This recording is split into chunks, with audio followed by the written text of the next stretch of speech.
I'm gonna do a quick video for you here. This is an SD40-2 after and they're ready to roll. Has working ditch lights. Has incandescent bulbs. It doesn't have LEDs. But the reason I was going to show you this was my layout's kind of going to be like a switching layout. It's not really going to be a full circle layout. So I try to make my locomotives so they pull hard, they go slower. I want to make them look like they're more under a load. So I try to do mine a little different than probably most people do. So mine go off, do a little slower. So I'm going to show you this, and then I'll go in here and I'll show you some of the CVs and stuff that I did. So here, I'll show you what it does here.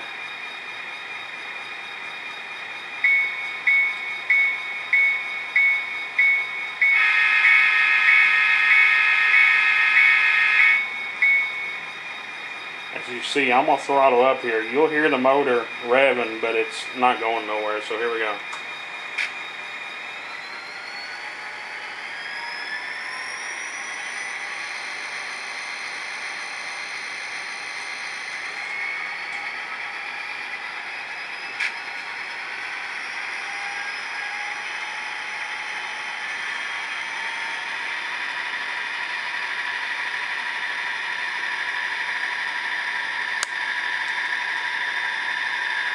It still sounds like it's pulling hard.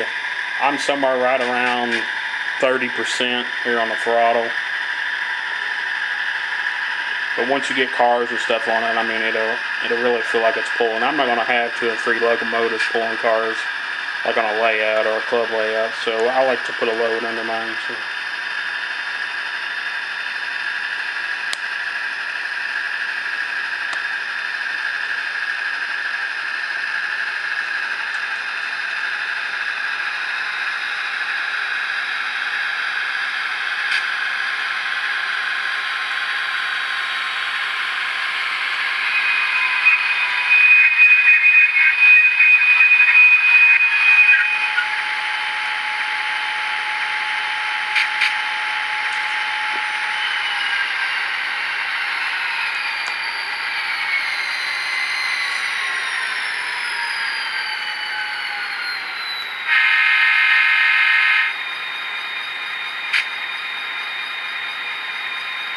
Okay, now here we'll get in here and I'll show you some of the CVs that I use. Okay, we're going to give you a quick rundown of the CVs set for the SD40-2 that I just showed you with the tsunami sound. This is the accelerator rate and brake rate, which this here is actually CV3, CV4. You can go in and change it individually, and I'll show you that later in the CV, just the CV sections. But I have mine set at 30, which means it will take off slower, and then the 20, which means when I turn the throttle back to 0, it will actually coast and idle down and coast, another 5-10 feet or whatever you got to set at longer before it comes to a complete stop. These are different from locomotive. You get Atlas, and each one seems to do a little different, just depending on the motor, it seems. But you can tweak these a little bit how you want them. Some people may want them to go farther, some people want them to go less. I like mine to roll a little farther, so we will go. These are the basic controls. Speed control. This is your start voltage. Mine is at 0. I don't really mess with it. Some people do. Some people don't, but I don't. So we'll move over to the speed table and zoom out here a little bit. As you can see, this is the speed table I use. And there's a big difference between the curve 2 and 3, which mine takes off a lot slower. So we'll zoom out a little bit here so you can kind of get an idea of what we got. When you get it from factory default, pretty much it's a straight line from here to here. There's no curve. It's just a straight line. So these are preset curves in here. So this allows you to this is your speed table here from 0 to 255. So all you're doing is putting an arch in here. So actually you're going slower, slower, slower, and then as it comes up, it'll start speeding up, speeding up, speeding up.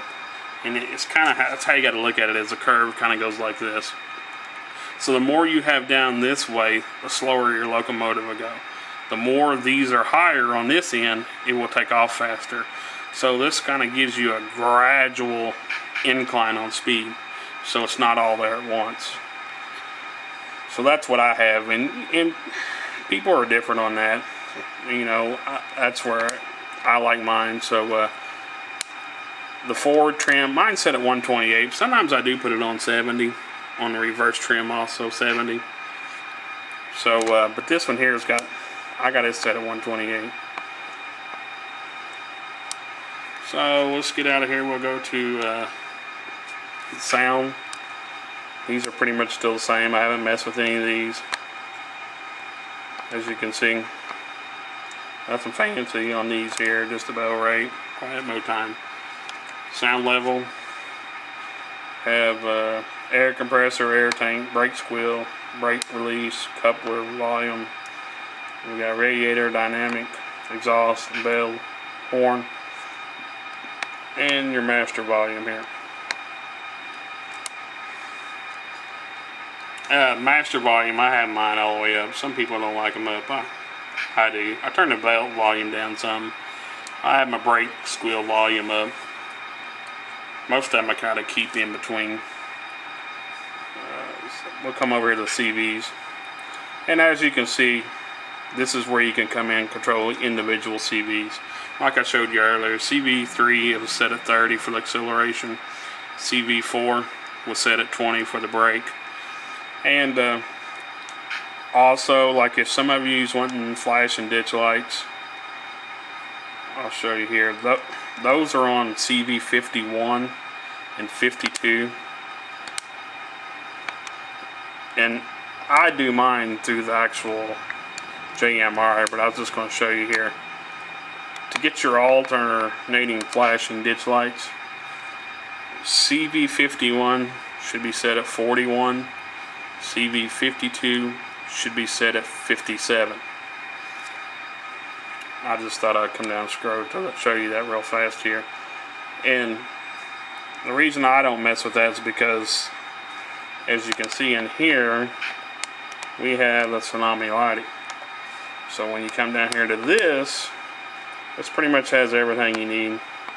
And all you do is click and you're pretty much done. As you can see here, you can get it down a little bit here.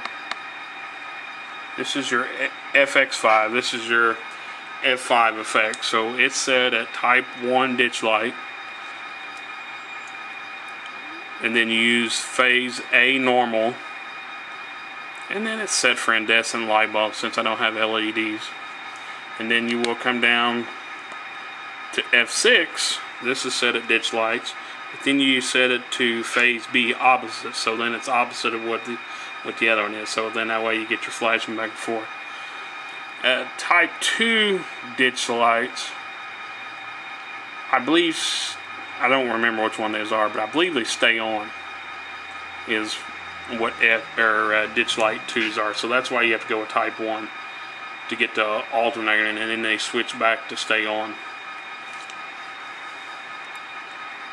And then we have equalizers, sound. I haven't messed with any of these, but I will. Reverb, I will mess with them.